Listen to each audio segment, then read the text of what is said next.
बिस्मिल्लाहिर्रहमानिर्रहीम। अस्सलाम वालेकुम डियर स्टूडेंट, कैसे हैं आप सब लोग। उम्मीद करती हूँ ठीक ठाक होंगे। स्टूडेंट, जैसा कि आप जानते हैं कि हमने कम्युनिटी हेल्थ LHV पार्ट 2 के पास पेपर स्टार्ट किए हुए हैं। ये हमारा LHV 2 पास्ट पेपर है, सोल्ड पास्ट पेपर, जिसमें से हमारे 4 पेपर होंगे। और आज हम करेंगे ग्रुप 4 पेपर, यानी हमारा जो चौथा पेपर है ना, group D paper, health education का पेपर होता है। और प्रीवियस वीडियो में मैंने आपके साथ डेफिनेशन डिस्कस की हुई हैं और आपको पेज नंबर भी मार्क करवाया है। जिन स्टूडेंट्स ने इस बुक में से वो सवाल करने हैं, शॉर्ट डेफिनेशन करनी है, वो इसमें से कर सकते हैं। और जिन स्टूडेंट्स ने यहाँ से याद किए हुए यहाँ से कर सकते हैं। ठीक है, आपकी अपनी चॉइस है, जहाँ से आपको ईजी लगे, जहाँ से आपके कॉन्सेप्ट क्लियर हों, आपने ईजी से याद किया हो पहले से, वहाँ से आप दोबारा से मार्क कर सकते हैं कि ये इंपॉर्टेंट चीज़ें आपने मस्ट याद करके जानी है पेपर में। तो बगैर टाइम वेस्ट किए वीडियो को स्टार्ट करते हैं। चैनल पर फर्स्ट टाइम है तो लाजमी सब्सक्राइब कर दीजिए और बेल आइकन पर भी क्लिक कर दे ताकि आने वाली वीडियो का नोटिफिकेशन आपको मिलता रहे। स्टूडेंट्स, सवाल नंबर 2 हमारा लॉन्ग सवाल है। Most important, what is health and what are the indicator of health. B part, what are the responsibility of nurse to improve community health.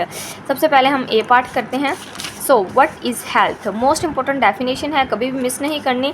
Health is a state of complete physical, mental and social wellbeing and not merely the absence of disease.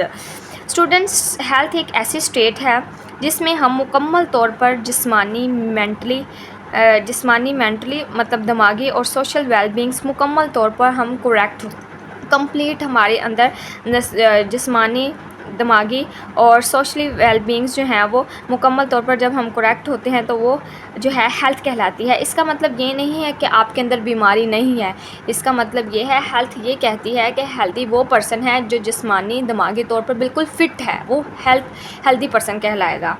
Okay हो गया। इसके indicators क्या हैं जी। Book के अंदर जो इसके indicators मैंने देखे हैं वहाँ पे मेंशन नहीं है, कंप्लीट मैंने सर्च की है लेकिन इंडिकेटर्स इस बुक के अंदर नहीं है। सो आपने इंडिकेटर यहीं से करने हैं। तो स्टूडेंट, पहला इंडिकेटर आपने सबसे पहले हेडिंग्स को याद करना है और हेडिंग आपने जो है ना बोल्ड मार्कर से लिखनी है। Physical health indicator, mental health indicator and social health indicator. Okay, अब हम इसको एक्सप्लेन कर लेते हैं थोड़ा थोड़ा सा, क्योंकि हमारा 5 नंबर का सवाल है। फ़िज़िकल हेल्थ इंडिकेटर में हम हमारी लाइफ एक्सपेक्टेंसी, यानी फ़िज़िकली तौर पे जो है ना एवरेज पर्सन की लाइफ कितनी होनी चाहिए, कितनी देर तक वो ज़िंदा रहता है। Infant mortality rate, maternal mortality rate, ये सारी चीज़ें जो है ना फ़िज़िकल हेल्थ इंडिकेटर में आती हैं, जो जिस्मानी तौर पे हमें हेल्थ के जो है ना वो साइन प्रोवाइड करती हैं। इसके अलावा है prevalence of the chronic disease, यानी प्रिवलेंस ऑफ क्रोनिक डिज़ीज़ का फैलाव किस हद तक है, यानी ये जो हार्ट डिज़ीज़ हैं, डायबिटीज़ है, ये कैंसर वगैरह है, इसका फैलाव किस हद तक है, ये भी हमारी फ़िज़िकल हेल्थ इंडिकेटर्स में आएगा। Obesity rate, physical activity level, जैसे आप हेडिंग्स याद कर लेंगे ना तो आगे आप थोड़ा थोड़ा इसको जो है ना वो एक्सप्लेन खुद ही कर लेंगे। ओके हो गया। अब हमारा आ जाता है जी मेंटल हेल्थ इंडिकेटर्स है। मेंटल हेल्थ इंडिकेटर्स में आएगा prevalence of the mental disorder, यानी दिमागी तौर पर कौन कौन से जो है वो डिसऑर्डर जो है वो फैल रहे हैं। इसमें आ जाता है डिप्रेशन एंड एग्जाइटी वगैरह। सुसाइड रेट कितना है जी। सब्सटेंस अब्यूज़, जैसे जो लोग मिस यूज़ करते हैं अल्कोहल वगैरह, ड्रग्स वगैरह का, उसका रेट कितना है। तो इसमें हमारे मेंटल हेल्थ इंडिकेटर्स आएंगे। ठीक है। सोशल हेल्थ इंडिकेटर में education level, income level, employment level, access to health care and social support network, इसमें ये चीज़ें इन्वॉल्व होंगी। तो स्टूडेंट, अगर किसी चीज़ की आपको नहीं समझ आई तो आप मुझसे कमेंट में जाके पूछ सकते हैं। बाकी ये है कि आपने जो है ना हेडिंग्स लाजमी याद करनी है, फ़िज़िकल, मेंटल और सोशल, ये आपकी डेफिनेशन के अंदर भी है। इसी तरह आपने जो है ना हेडिंग्स दे के और आपने सब हेडिंग जो है ना इसकी वो याद रखनी है और आगे थोड़ा थोड़ा एक एक दो दो लाइन में जो है ना वो एक्सप्लेन कर देना है। ठीक है। वीडियो बहुत लंबी होती जाती है, इसलिए मैं जो है ना कोई चीज़ पूछनी है तो आप पूछ सकते हैं और ज़्यादा जो है ना मैं डिटेल में इसको एक एक लफ्ज़ करके जो है ना वो नहीं करूँगी, क्योंकि टाइम बहुत शॉर्ट है और वीडियो भी लेंथी होती जाती है। आगे हम देखते हैं responsibility of nurse to improve community health. Students, ये सवाल जो है ना यहाँ पे बहुत ज़्यादा लेंथी दिया हुआ है, इसलिए मैंने आपके लिए नोट्स बना लिया एक। ठीक है, ये मैंने राइट डाउन किया है, आपको यहाँ से करवाऊँगी।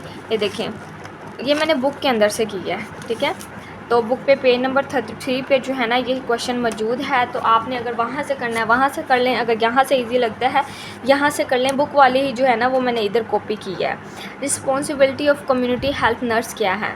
Responsibilities are based mostly on the community health need and related health problem. अच्छा जी, ये जो नर्स की रिस्पॉन्सिबिलिटी है किसके ऊपर बेस कर रही हैं स्टूडेंट? कम्युनिटी हेल्थ नीड, यानी कम्युनिटी को किन चीज़ों की ज़रूरत है और इसके अलावा हेल्थ की जो प्रॉब्लम है उससे रिलेटेड, हेल्थ की जितनी भी प्रॉब्लम है उससे रिलेटेड जो है ना वो बेस करती हैं। तो आपने जो है ना इन पॉइंट्स की सबसे पहले तो हेडिंग्स याद करनी है। ये हेडिंग्स जो है ना ये इजी भी हैं, आपको आसानी से याद भी हो जाएंगी। आपने जो भी सवाल करना है स्टूडेंट अच्छे तरीके से करना है, ठीक है। टाइम बहुत शॉर्ट है और आपको हो सकता है रिवीजन का टाइम मिले या ना मिले, तो आप इसी तरह जो है ना इसके यहाँ स्क्रीनशॉट ले लें। आपने जैसे भी याद करना है, ये मोस्ट इंपॉर्टेंट सवाल है, इसको याद करना है, ठीक है। सबसे पहली हेडिंग आपने देनी है professional nursing services. Skill nurse care to patients required professional nurse care. Okay, सबसे पहले तो नर्स की रिस्पॉन्सिबिलिटी क्या हमारे नज़दीक है कि प्रोफेशनल नर्स सर्विसेज वही नर्स प्रोवाइड कर सकती है जिसमें स्किल हो, ठीक है। स्किल नर्सिंग केयर अगर पेशेंट को हमने प्रोवाइड करनी है तो उसके लिए हमारे पास प्रोफेशनल नर्सिंग सर्विसेज मौजूद होनी चाहिए, ठीक है। सबसे पहले रिस्पॉन्सिबिलिटी तो ये है। दूसरी नर्स की रिस्पॉन्सिबिलिटी कम्युनिटी हेल्थ के अंदर है teaching supervision of the family member of house midwife and other group of the peoples who are giving nursing care. जो लोग नर्सिंग केयर दे रहे हैं या जो जिन घरों के अंदर जो है, घरों में या फैमिली के अंदर जो है ना वो टीचिंग सुपरविजन प्रोवाइड करना एक नर्स का काम है, उसकी ज़िम्मेदारी है, ठीक है। मिडवाइफ को गाइड करना या वो लोग जो नर्सिंग केयर प्रोवाइड करें उनको टीच करना जो है वो एक नर्स की रिस्पॉन्सिबिलिटी है। इसके अलावा नर्स की रिस्पॉन्सिबिलिटी कम्युनिटी हेल्थ में जो है treatment for minor ailments in the emergency में आपके पास पेशेंट आया है तो आप उसको ट्रीटमेंट प्रिस्क्राइब कर सकते हैं। ट्रीटमेंट उसका माइनर अलाइमेंट्स, जो भी उसके जो माइनर प्रॉब्लम्स होंगे, जो भी माइनर डिजीज़ हैं या प्रॉब्लम्स है उसको आप ट्रीट करने की आपको इजाज़त होती है। ये उनकी ज़िम्मेदारी है कि वो इसको अच्छे से ट्रीट करें, ठीक है। Care of disable people, disable sick person या बीमार लोग जो होते हैं उनकी टेक केयर करना, ठीक है। Take care the disable peoples and help thems to prevent complication. Disable peoples की केयर करना और इसके अलावा उनको कॉम्प्लिकेशन से बचाना जो है वो एक नर्स की ज़िम्मेदारी है कम्युनिटी हेल्थ के अंदर। ओके, हो गया। इसके अलावा है एजुकेशन किस बारे में प्रोवाइड करनी है? इम्यूनिटी के बारे में, कि आपकी इम्यूनिटी किस तरह स्ट्रॉन्ग होगी। Educate community about for immunization. Okay, हो गया स्टूडेंट। ये आपने एक हेडिंग दे देनी है। हेडिंग्स भी मैं आपको याद करने का तरीका बताती हूँ। आगे है statics and record. Maintain certain necessary statics and record. Statics वो चीज़ें होती हैं जो मैथमेटिकली जो हम राइट डाउन करते हैं, रिपोर्ट्स बनाते हैं पेशेंट की, ये हमने मेंटेन, एक नर्स की जिम्मेदारी है कि वो उसको मेंटेन रखे, ठीक है। हर पेशेंट का रिकॉर्ड उसके पास मौजूद होना ज़रूरी है। इसके बाद आ जाता है school health program. Plan the public health school program and manage clinic work. Okay, इसके साथ साथ कम्युनिटी हेल्थ के साथ साथ कम्युनिटी के अंदर स्कूल भी मौजूद हैं, तो उसके बारे में भी जो हेल्थ प्रोग्राम जो है, पब्लिक हेल्थ स्कूल प्रोग्राम जो है उसका प्लान करें। और इसके अलावा क्लिनिक के वर्क को जो है वो मैनेज करना एक नर्स की रिस्पॉन्सिबिलिटी है, ठीक है। और इसके अलावा है सर्वे स्टडी में participate. Survey study relate to the health से रिलेटेड जो भी सर्वे स्टडी है ना उसमें पार्टिसिपेट करना एक नर्स, मिडवाइफ, LHV की ज़िम्मेदारी है।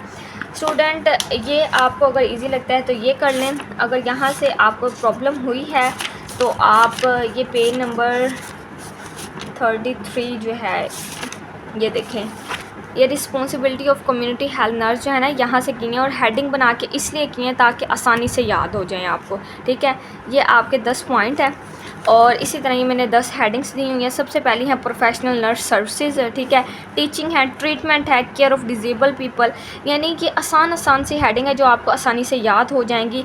एजुकेशन है, इम्यूनिटी के बारे में एजुकेशन, स्टैटिक्स और रिकॉर्ड। ज़ाहिर सी बात, पेशेंट को आपने ट्रीटमेंट किया है, ठीक है, या आपने उसको जो है वो टीचिंग प्रोवाइड की है, एजुकेशन दी है, सिंपल सी चीज़ें हैं, तो उसका रिकॉर्ड, उसका स्टैटिक्स वो भी रखना ज़रूरी है। फिर आ जाती हैं स्कूल हेल्थ प्रोग्राम और जो है सर्वे स्टडी में जो है ना सारी चीज़ें इन्वॉल्व हो जाती हैं, तो इसको भी मेंटेन रखना जो है ना वो ज़रूरी है, उसमें पार्टिसिपेट करना एक नर्स की ज़िम्मेदारी है। तो उम्मीद करती हूँ कि आपको वीडियो पसंद आई होगी। तो चैनल को लाजमी सब्सक्राइब कर दीजिए। आप सब्सक्राइब और लाइक नहीं करते, इसलिए जो है ना मैं बहुत ज़्यादा दुखी हो जाती हूँ। खैर, आप लोगों की मर्ज़ी। आगे इंशाल्लाह जो है ना हम तीसरा सवाल करेंगे, ए और बी पार्ट।